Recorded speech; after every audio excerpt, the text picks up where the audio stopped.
Welcome back, everyone, to this very special edition of the Stogie Geek Show. We're back with a segment for you. Before we get to that, though, don't forget to join the CRA. If you haven't done so already, renew your membership or join cigarrights.org. Did I get that right? Yeah, that's right. And is it on your shirt? It's on my shirt. You're a CRA ambassador. Yeah. I'm going to throw a little extra thing out there. I'm going to be spur of the moment. Anyone who sends me a confirmation they've rejoined CRA today, I'm going to throw you in for an extra raffle for a box of San Cristobal Classicos that we'll be raffling up at the end of the show. So you'll get two entries into that. Good. Yep. So do I count for that too? Because I think I have to renew my. No, employees of Stogie Geeks. And that will be for. I'll also hold that a little bit for the extra audience as well, so we'll give folks a chance to get their confirmation and everything. Yeah, I agree. So every 100%, either you renew or you sign up, and better yet, even tell a friend to join as well. I'd like to introduce our next guest. Jana Mooney is here with us. Jana and her family have run a local shop here in Rhode Island since maybe before I was born. Wow. Probably. Definitely way before I was old enough to smoke anything. Way before you and I were both born. That's right. So I'm so glad you could be here on the show, Jana. I am too. Thanks so much for having me. So Jana, tell us a little bit about your stores and kind of how they got started. Your dad started the store a long time ago, and it has a very interesting history behind it. It does. My mom and dad started the stores in 1965, so we'll be 50 years old next year. Wow. Our first store was in Cranston, here in Rhode Island, a tiny little store on Rolfe Street, 92 and a half. We were the half. And they had that store for a few months, and at that time, a larger store called the Humidor, which had been on the east side of Providence forever, actually came up for sale, and they bought that larger store. Oh, I didn't know that. So you weren't always the shop name now is the Humidor, but you didn't start out as the Humidor. Correct. We actually started off as Pipe and Pouch here in Rhode Island in 1965, and the name is sort of an homage to the character of the stores back then, which of course has evolved a lot to what we have today. The focus was much more on pipes and tobacco than it was on cigars, accessories, some stuff that wasn't even invented yet, vapor products and such. We just moved ours off to the side. Yeah. Jana's is right here. Anyway. But we did buy the larger store and eventually changed the name of the smaller store to match the larger store. Went on to enjoy some really great expansion. At one point, we had 5 stores at one time in Rhode Island.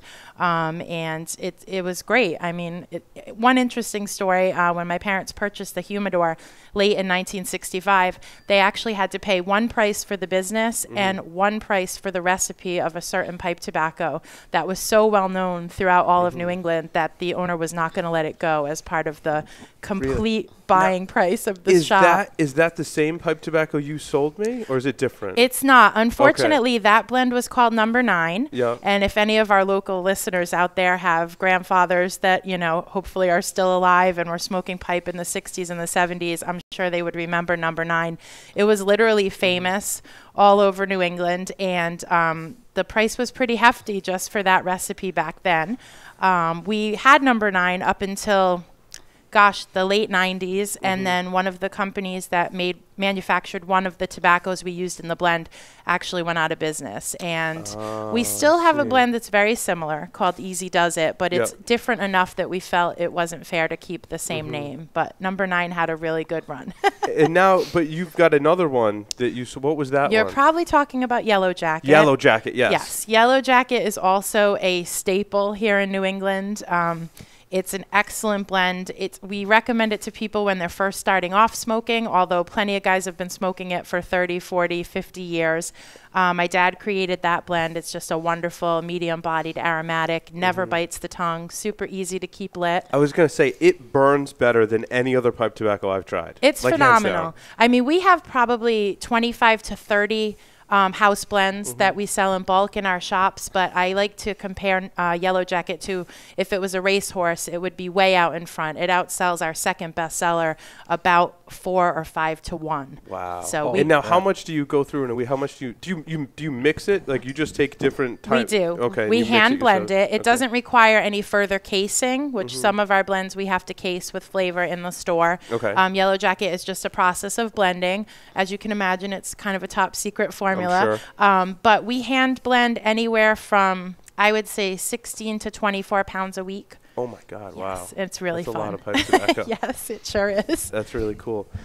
Now, your store was one of the first Fuente accounts in the state? Yes, and I knew you were going to ask me about that. Yeah. And our relationship with Fuente actually predates my presence in the store, so I can't really say how far back that even goes. I know that we were one of 2 shops to get Opus X in the state when it first came out. I believe that was in '94. Okay.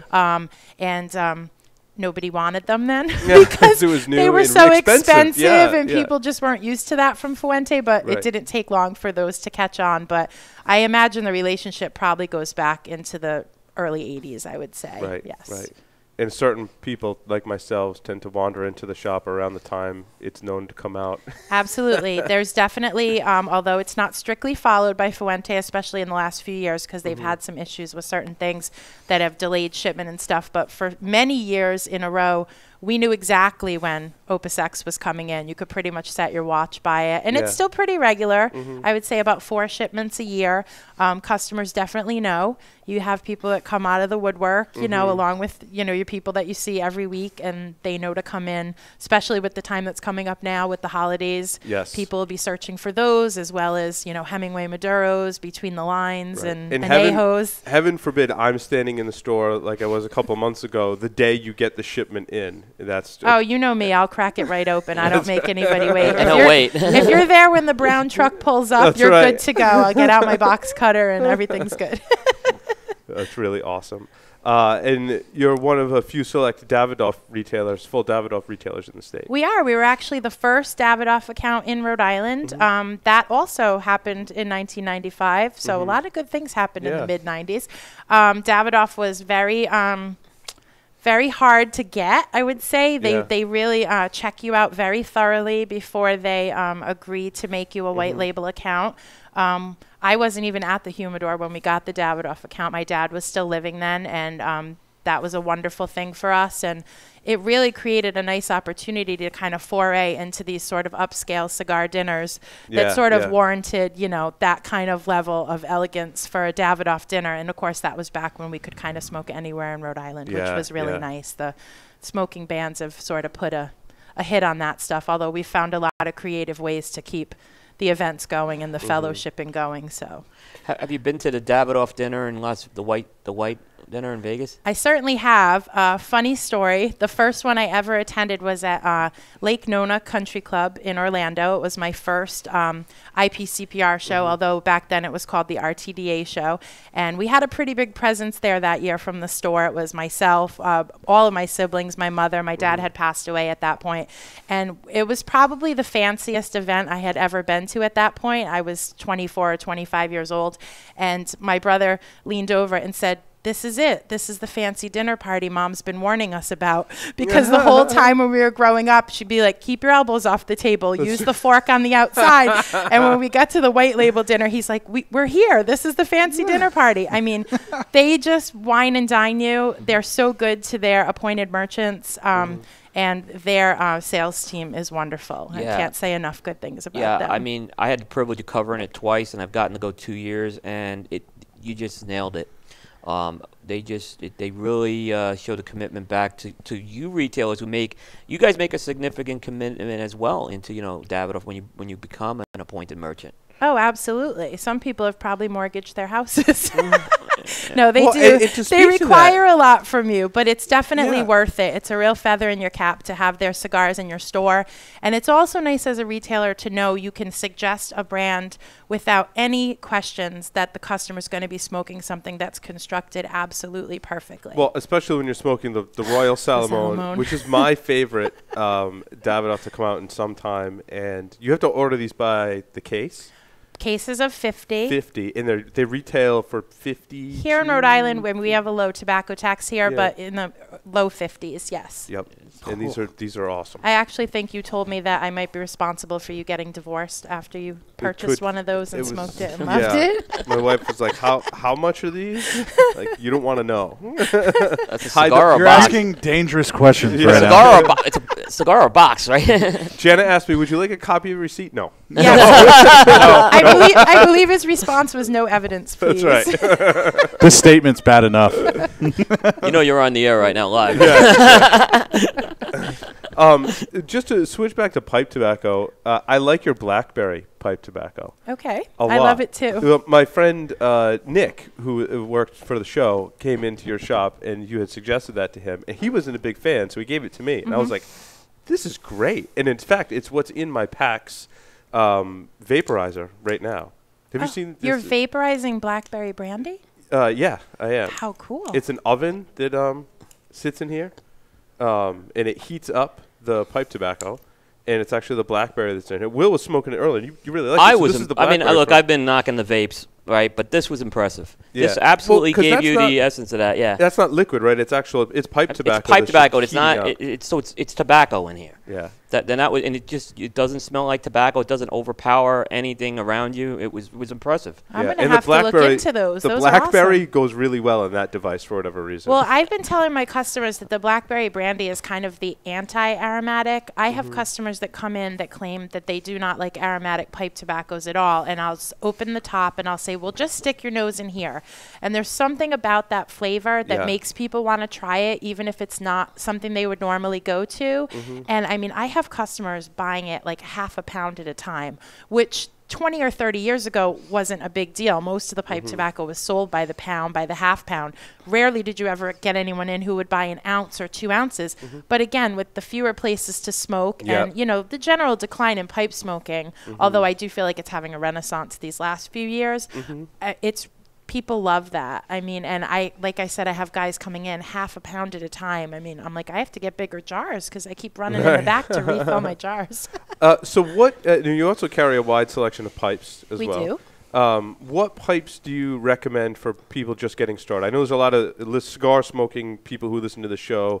We've been talking about pipes a couple times, and they may want to get in. What do you recommend? Well, my favorite pipeline to sell is Peterson, without a doubt. We have a long relationship with Ashton, who distributes Peterson pipes in the United States. I love the Peterson pipes. They're not the cheapest pipes that we sell, but I try when people come in to get their first pipe to try to upsell them a little bit to a Peterson because I know it's a pipe they're going to have for their entire life. Right. And I also like the fact that they're one of the few pipe companies out there that, for me as a retailer, has a comprehensive catalog.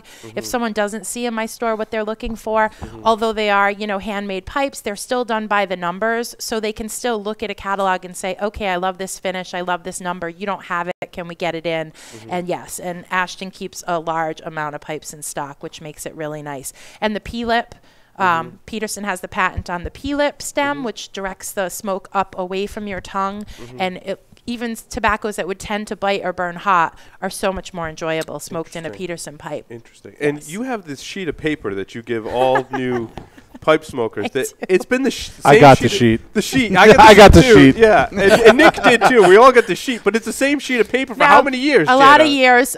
Anyone that knows the Humidor knows that every time I give out that sheet of paper, I say to myself, please excuse my mother's artwork. Although it's super cute. It's like clip art from the 90s. It's not even. It's hand-drawn art from like the 70s. But you know what? It's one of the things that I think sort of embodies the essence of our shops, which is that we are family-owned, family-run. Everyone that works for us is either family or at this point might as well be considered family. Yeah. And I've thought about redoing the pipe sheet. I've thought about making it into a classy brochure. Yeah. But you know what? There's something really quaint and cute about Mom's little pilgrim smoking a pipe in his little top hat with his little buckle. And I don't know. I don't want to change it. It's just something special, you know? It is a very family-oriented. I mean, I bring my family in there. I bring my kids in there all the time, and your mom's always chasing them around the store. We and love playing your with kids. Them. Yeah. It's really, Mark Jr.'s the same way. Absolutely. Our kids all get candy cigars going in there. Yep. So always free bubblegum cigars for the kids. It's what makes the kids not go, ugh, when Dad says I got to stop by the Humidor. So we try to make it easy for the whole family. That's right. Except for the wives that get the bill. Don't send me any dentist bills, though. I'm not taking any responsibility for that.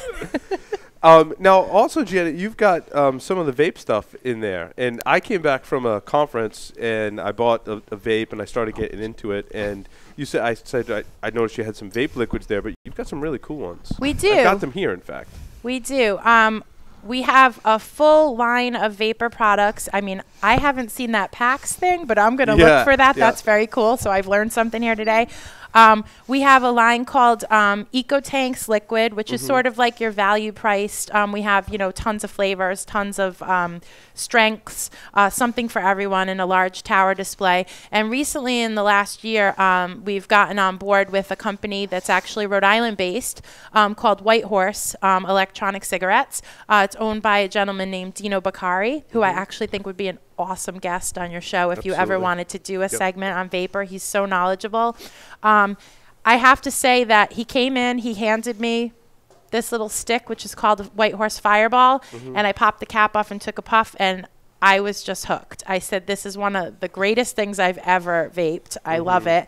And his flavors are so true. They're all natural. His e-liquids are all organic. I'm not going to tell you that the components of the pen are made in the United States because no one's going to believe that. But they are assembled here in Rhode Island and filled, and all the liquids and stuff that you're actually, inhaling are made here, which I think is awesome. I mean, Rhode Island doesn't have as much going for it as it once did, and I feel like we need to support these local companies, and he's a hustler. I mean, he's just out there. I've tried a lot of different e-liquids, and I tell you what, my two favorites are these White Horse flavors. Breakfast Club Waffle. You were right, Janet. It is awesome. It's delicious. Awesome. And the Milli Vanilli. The Milli Vanilli e-liquid is probably the smoothest liquid I've ever put in my vaporizer. And they're high nicotine. These are, what did you say they were, Mark? 12 milligrams. Yeah, 12. That's my brother. So this whole vaping thing is like really interesting to me. It's really new and burgeoning, and it's like a money grab almost, right? Like it's been very fun to watch my brother go through. My brother has his own e-liquid brand as well. Wow. They're out of Springfield, Massachusetts. What is it? The BFG flavor he has? Is that what it's called? They're called Alchemist Elixirs. They have 4 flavors, right? I like his BFG. BFG is the Baba one I like. Booey, ODB, and Illuminati, and right? Illuminati, right? So anyway, the whole thing about it is kind of neat. At first, I was sort of like, you know what? I'm a cigar guy. That's not for me, right? But I would like smoke cigarettes like when I was drinking. Which comes as no surprise to anyone here that I'd be drinking. But that sort of has like taken the cigarettes out of my life, which is great, right? Like, because that's just not something people need. Exactly. Yeah. Well, they need it, but they don't want to need it. Right. But the whole industry sort of mirrors cigars in a way that it's like a real cult following. These people go out there and they spend their money on it. They're passionate about it, and there's that growing community of these people that do it. And you can smoke it inside without it leaving an odor. It's amazing. It really is. And I haven't, I never looked at it as a hindrance to my business. I always looked at it as a supplement. But I have to say, not to be corny, but there is like a feeling of satisfaction when you can help your customer find something to smoke who still wants to smoke, but is looking for a healthier alternative. Right. And, it hasn't taken anyone off of cigars and pipes. It's not meant to do that. So I don't feel like it's affecting my Do you find core the opposite, business. though? Do people come in and try the vape and then go, maybe I want to try a cigar? I actually haven't found that yet, but I wouldn't be surprised. I especially wouldn't be surprised to see some jumping over from, say, some of your like e-hookah products and these flavored e-cigarettes, maybe people foraying into, say, like an acid cigar or an ambrosia or something like that. I could totally see that happening. I see it more as people that just want to smoke more, but they can't smoke what they really love to smoke everywhere they want to smoke. Yep. I mean, this is something someone can do in their car with their kids. I mean, it's something you can do, in your home. I've been known to do it in the movie theater, which is quite relaxing because, when you sit at home, you can smoke and watch a movie. But if you're in the theater, you can't do that. In a restaurant, although I've been asked to stop doing it in certain restaurants. I was going to ask that. I like it as a sales guy because as much as I love cigars, and I'm doing it right now, right? And I'm going to go do sales stuff after this. But it's like on a regular basis, you start to smell. Yeah. Right. We do. And to us, that's not a big deal because we love cigars. Right. But to some people, that's like an offensive thing, It right? is, Yeah. yes. And the vape sort of takes that away. I get my nicotine fix, right, which is important to me. You get the tactile feel of smoking. And I get the tactile feel of smoking, and at the same time, I'm not offending the people I'm sitting across from, which is great. If you might smell fruity sometimes, which I rather enjoy when you smell fruity, Mark. We walked into Humidor the last time I was here. Yeah, I think it was Mallory that was like, Mallory goes, what smells like vanilla? Yeah. And I'm like, are they my fingers? Yeah. That would be me. That would be these guys right here. So, Jana, what's your number one selling cigar, or like your top 3? What are the best sellers in your store? Well, not to make a shameless plug, but For your husband. For my I husband. know where this is going. That's okay. We're going to have your family back. But I will on the give show. you some background to what I'm about to say. My best-selling cigars, let's maybe go through the top few, okay? I sell a ton of Romeo and Julieta. I sell a ton of Ashton. I sell a ton of Davidoff. I sell an awful lot of Christoph. But I have to say, in the last 6 months to 8 months, the Villiger Talanga has become my best-selling cigar in my store. Which one's the Talanga? The Connecticut. Okay. Now, as you mentioned, my husband is the Northeast Territory Manager for Villiger Cigars. So obviously when he got that job a year ago, June, being his wife, I had to kind of get on board with the whole line. So yeah, send me everything, give me everything. I'm going to suggest it to everyone. And they have such a comprehensive line of cigars. There is something for everyone. But I always like to say, I can sell somebody anything one time. If the cigar doesn't have its own merits and stand on its own without my endorsement, they're not going to come back and buy it again. But me promoting it as wholeheartedly as I have, along with how good the cigars are, it has that cigar has grown to my best-selling cigar in the store. Nice. So nice. it's excellent. I like the cigars from Villiger. We had them on the show. So that's what Dave's doing now? Yeah. Yeah. I didn't even know that. He's doing How it about right that? now, Mark. Right He's out now? there He's doing out there it right selling now. right now. Doing it. He is doing his sales responsibilities as I am not. At the moment. That was a fun show we had. They were You very. had Fabian on, right? We had Fabian Fabian on. and a couple of the other. Shauna. Shauna's Shauna. excellent. Yep, Yep. yep. And we had love Shauna. Robin, their Mid-Atlantic rep, on, who was. They were very. They were very- a trip, huh? They were really a trip. I haven't had the pleasure of meeting Robin in person yet. She's a but trip. Dave's She's very just- fond of her. I've yeah. met her in person, and that's how you see her on the show. She's a lot of she's a very fun person to be around. And as you know, folks know, Fabian is no longer with the company. He's just a good friend of the show, so I wish him the best. Absolutely. Yeah. Well, they expect he might be doing some independent work for the company still. So. Oh, that would be good. Yeah. that would be good. I to don't have think it. we've seen the last. Good. of That's really Fabian. good because he's a very talented man. Yes. Yeah. So, Jana, your stores, you mentioned the store in Cranston that's been there since the beginning of time, essentially.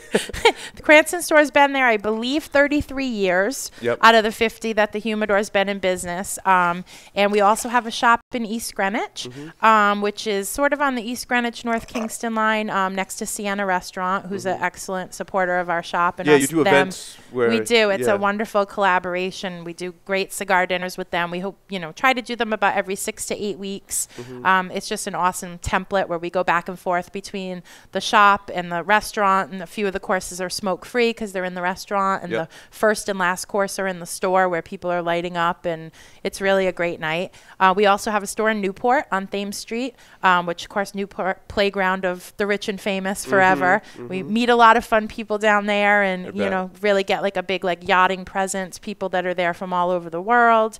It's a real international store. We meet great people there. And I'm sure you sell very different cigars in the Newport store than your Cranston Well, store. you'd be surprised. We try to carry everything in every store. Even our Newport store will have a cigar that will retail for as little as $1.85. Newport is misunderstood in a lot of ways. A lot of people think of it only in the terms of, the tourist trade and stuff. But the people that live there are, people of humble means for the most part. And we always want to be the local person's shop as well as the visiting tourist. So I want to mention that East Greenwich shop for a second. So you were nominated this year for a Golden Band Award, correct? I don't know if I was. Oh, okay. Was I? I thought you were. I don't think so. Okay. Because East Greenwich doesn't have Davidoff. Okay. You have to come to Okay, Cranston. I may be thinking of, and I may be thinking of Connecticut, so I apologize. Oh, that's okay. Oh, Greenwich, Connecticut. Yes, I believe that they were. Okay. Now, unfortunately, one of the quirky things with Davidoff is you don't get approved as a company. You get approved as a location. Okay. Yeah. And I do believe that had they made their choice about where to put the shop back in the day, and we had the East Greenwich store and the Cranston store, they probably would have put it in East Greenwich. Because to be honest, East Greenwich is much fancier. It's, it has like a nicer look to it, although people that are in the know that Cranston's the where heartbeat it's of at. the That's where company. it's at, yeah. Well, what I'll say is, for folks, we should get some Davidoffs from the Cranston store so we can get them a nomination this year for Absolutely. Davidoff Award. Thanks, Will. Yep, That so would be there's a little lovely. plug. Yeah. Considering I flubbed this up just before. No, and that's okay. Right, No right. worries. No, but yeah. No. I have to say Okay. I have to say that when I moved to Rhode Island in 2010, the Humidor in Cranston was the first store I started shopping at when I was here, and I remember. yeah, me and my father-in-law before he had passed away. That's right. He was a great guy. Yeah, we used to go in there every time he came to visit because he wanted the Davidoffs and the Yep. the Fuente. the Opus X's and stuff like Yep, that, right? yep. So, but yeah, ever since then I've been fairly regular. You As I've have. had children, I've become less regular. As we told you As would be. everywhere, as is with everywhere else. We told him. But good shop, great shop, as a matter of fact. Thank you, Mark. Yeah, and there's a lot of stuff that tends to fall behind the shelf, and there's a lot of funny stories. The with Humidor local- has a humidor that is very Yes, nice. Yes, and going in the back of the Humidor is one of the Treats. joys. It's a And then- treasure hunt. My mom tends to be a bit of a pack rat, and I tend to be like, let's mark it down and move it out. Yeah. But she sees a future vintage cigar in anything we own and knows if she holds on to it for 7, 8, 10, 15 years, there Yeah, might be yeah. a whole different market for it. So Right. Like me, and I'll come in there and buy it, and then people will come in after me and ask for it, and you'll always say, well, Paul bought them all. Absolutely. Well, just like, for instance, we did an awesome Drew Estate event. We had Marvin Samelin. I went to a similar event a few years ago, and Yep. it was the same thing. I mean, one of the reasons I love those Drew Estate events is because you get a ticket price, and your ticket price goes towards the box, and then you get a discount Absolutely. off the box, and you get some extra 5-packs, and Yep. you get some swag, and you get food, and you get drink. For It's like an the whole- amazing, yeah. co-sponsorship between whatever manufacturer we're representing that month Mm-hmm. and our shop. And the way it works out is it is just win-win-win for everyone. I mean, the company gets a huge order from us because we want to put out Right. a ton of cigars and have tons of stuff for people to choose from. We have a great night business-wise and a great time, hanging out with our customers. And they walk away with cigars that when you do all the math, they work out to literally half price of what they would pay on a regular night. Plus, they've enjoyed an open bar all night, a wonderful dinner spread, and it's just, guys are lining up to buy tickets for the next one before the one they're at is even over, Nice. So, but what I was starting to say was that we had Marvin Samel there, and it was real fortunate to have him that week because they had just announced the sale of Drew Estate 3 days earlier, and so many of our customers felt so emotional about that Yeah. decision. Not that it was theirs to make, but they felt like it was. Right. And it was so great to have him in the store and actually have them be able to Q&A him a little bit on what he was able to talk about. He obviously wasn't able to Yeah. get into too many specifics, but it came up at the event that we had some of the original La Vieja Habana cigars still in the Cranston store. And over the 2 days after the event, there was like an exodus of people just like flocking to Cranston. Do you have any of those LVHs left? I mean, like they were probably at that point like 13 years old. And Wow. so every once in a while, Mom knows what she's talking about. Put some stuff away for aging. That's awesome. Yeah. That's awesome.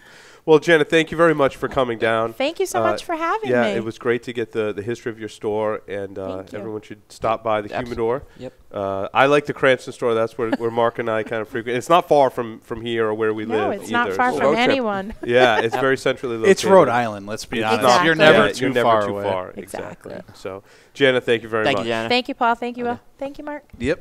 And with that, we're going to take a short break and come back. And I think our next segment, Glenn Loop. Glenn Loop from CRA will be joining us next. So stay tuned. Don't go anywhere. We'll be back at 12:10 with our interview with Glenn Loop.